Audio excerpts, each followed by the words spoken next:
5 catatan penting pertemuan Putin-Macron, terakhir bikin nyali NATO cut. Presiden Rusia Vladimir Putin dan Presiden Prancis Emmanuel Macron bertemu di Moskow pada Senin 7 Februari 2022 untuk membahas krisis di Ukraina. Berikut ini beberapa catatan penting dari pertemuan Putin dan Macron. Yang pertama, NATO abaikan proposal keamanan Rusia. Ada 3 poin kunci dalam proposal keamanan yang diumumkan Moskow pada Desember, yakni tidak ada ekspansi NATO lebih lanjut, tidak ada penyebaran sistem serangan di sepanjang perbatasan Rusia, dan mundurnya penyebaran NATO saat ini ke jalur 1997. Tanggapan NATO dan Amerika Serikat, AS yang dikirim pekan lalu dengan permintaan untuk dirahasiakan, tidak membahas poin-poin ini sama sekali. Tidak ya atau tidak, seolah-olah mereka tidak pernah ditanyai, ujar Putin kepada wartawan. Kami hanya melihat klise dan proposal politik tentang berbagai isu.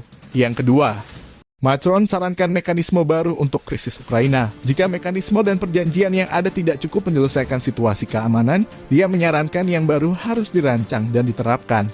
Macron secara khusus mencatat bahwa Prancis dan Rusia tidak memiliki pemahaman yang sama tentang makna sejumlah dokumen seperti Undang-Undang Akhir Helsinki 1975 yang menetapkan apa yang akan menjadi organisasi untuk keamanan dan kerjasama di Eropa, terutama ketika itu sampai pada masalah hak asasi manusia dan integritas teritorial negara. Yang ketiga, Putin setuju kerjakan proposal deeskalasi Macron. Presiden Rusia mengatakan mungkin melanjutkan sejumlah proposal yang diajukan Macron yang mungkin mengarah pada penurunan eskalasi situasi di Ukraina. Baik Putin maupun Macron tidak mengungkapkan rincian apapun yang mungkin ada. Dengan Putin mengatakan dia akan membahas masalah ini lebih lanjut dengan Macron setelah Presiden Prancis memiliki kesempatan bertemu dengan Presiden Ukraina pada Selasa. Yang keempat, Ukraina harus terapkan kesepakatan Minsk. Putin mengatakan kepada wartawan bahwa dia telah memberitahu Macron tentang penolakan Ukraina mengimplementasikan perjanjian Minsk. Bahkan setelah Kiev membuat komitmen melakukannya dalam beberapa pekan terakhir pada pertemuan di Paris dan Berlin. Mengenai perjanjian Minsk, apakah itu masih layak atau memiliki perspektif apapun?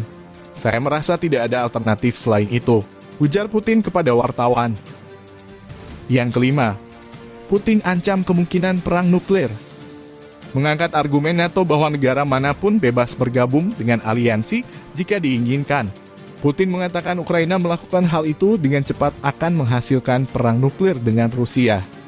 Kiev telah menetapkan Moskow sebagai musuh dan menegaskan Crimea milik Ukraina, sesuatu yang disetujui negara-negara NATO, papar Putin.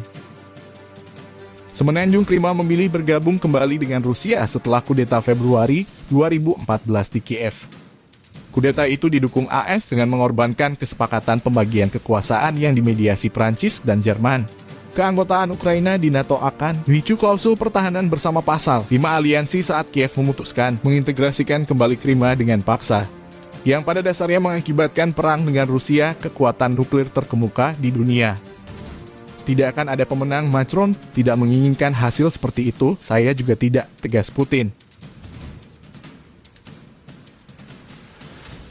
Bantu kami dalam membangun channel ini dengan mengklik subscribe and like, share ke teman-teman lainnya, serta aktifkan lonceng notifikasinya agar dapat berita tentang kami. Terima kasih.